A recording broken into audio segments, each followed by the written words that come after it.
नमस्कार। मैं घोने मारुति अंबादासराव। मैं महाराष्ट्र राज्य कर्मचारी पुरानी पेंशन का एक पुराना छोटा सा कार्यकर्ता हूँ।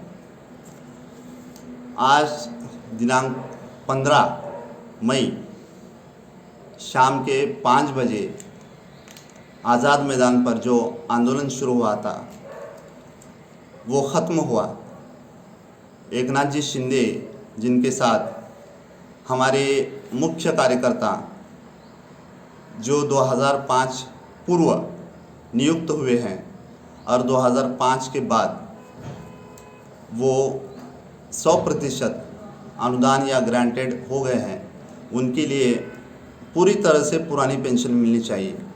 इसके लिए श्री आदरणीय एकनाथ जी शिंदे के साथ चर्चा हुई, सकारात्मक चर्चा हुई। अब मैं आज आपको ये मैसेज क्यों दे रहा हूँ, जहाँ जहाँ पर कांग्रेस सरकार 5 राज्यों में आई वहाँ पर ओपीएस का मुद्दा, ओल्ड पेंशन का मुद्दा, पुरानी पेंशन का मुद्दा बहुत ज़ोरों का रहा है। हाल ही में कर्नाटक का जो हमने चुनाव देखा, उसके नतीजे देखें तो कांग्रेस ने पहले से ही उनके एजेंडे में रखा था कि ओपीएस पुरानी पेंशन की बहाली सरकारी कर्मचारियों को दिए जाएगी। तो अगर सरकारी कर्मचारियों की संख्या कर्नाटक की अगर देखें करीब 8 लाख के करीब है और उनके परिवारजन और उनके मित्र उसको अगर सोचे तो बड़ा सा रोल चुनाव में सरकारी कर्मचारियों का होता है। केंद्रीय कर्मचारियों को देखें तो 1 मार्च 2023 का आंकड़ा कहता है कि 33 लाख केंद्रीय कर्मचारी हैं। तो केंद्रीय कर्मचारियों की संख्या, उनके परिवारजनों की संख्या, उनके मित्रगणों की संख्या को अगर देखें तो 2024 में होने वाले महाराष्ट्र राज्य चुनाव और लोकसभा चुनाव, इस पर बहुत बड़ा असर होने वाला है और ये निश्चित है। महाराष्ट्र का अगर देखें तो महाराष्ट्र में भी करीब 17 लाख के करीब सरकारी कर्मचारी हैं और बहुत सालों से ये पुरानी पेंशन का आंदोलन शुरू हुआ है, छेड़ा है। अगर जल्दी से इसका संज्ञान महाराष्ट्र सरकार ने नहीं लिया तो इसके परिणाम भी विपरीत हो सकते हैं, क्योंकि अगर आप ओल्ड पेंशन को नकार देते हैं, अगर पुरानी पेंशन को नकार देते हैं तो आपने तो देखा है चुनाव में क्या हुआ है। बहुत सारे एनालिसिस आपने टेलीविज़न पर देखे होंगे। जैसे कर्नाटक में अभी देखा कि भाई 200 यूनिट जो बिजली है वो मुफ्त में मिलेगी, बेरोज़गारों को 3000 रुपये और डिप्लोमा वालों को अतिरिक्त 1500 रुपये वगैरह वगैरह बारी चीज़ें जो थी उन्होंने अपने एजेंडे में कांग्रेस वालों ने रखी। लेकिन मुख्य मुद्दा जो रहा वो रहा पुरानी पेंशन का। और इसलिए मैं महाराष्ट्र सरकार से विनती करने जा रहा हूँ कि आप अगर जल्द से जल्द पुरानी पेंशन को महाराष्ट्र राज्य कर्मचारियों को बहाली नहीं देंगे तो इसका विपरीत परिणाम राज्य में भी और केंद्र में भी हो सकता है, क्योंकि दोनों के चुनाव 2024 में होने वाले हैं।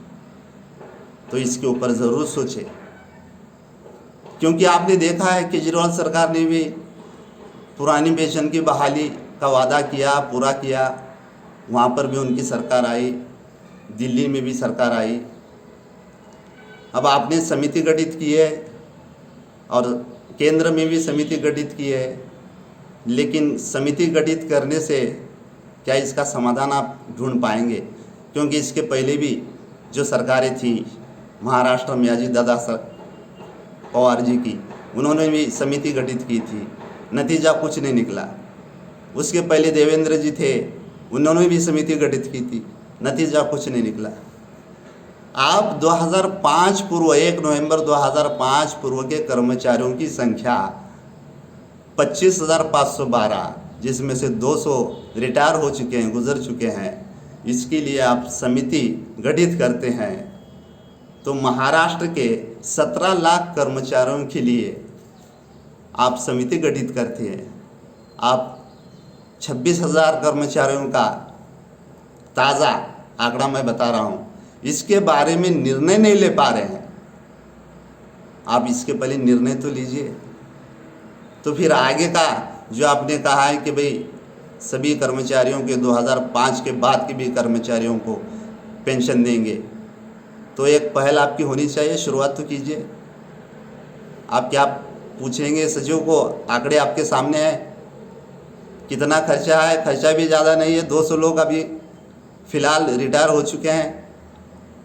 तो ये पहल अगर आपने नहीं की, आपने जो सकारात्मक आज जो बैठक आपकी हुई इससे और कर्नाटक के नतीजे से या बाकी 5 राज्यों के नतीजे से आप अगर सबक लेना चाहते हैं, तो मैं आपसे विनती कर रहा हूँ कि आप इसके लिए देर ना करें।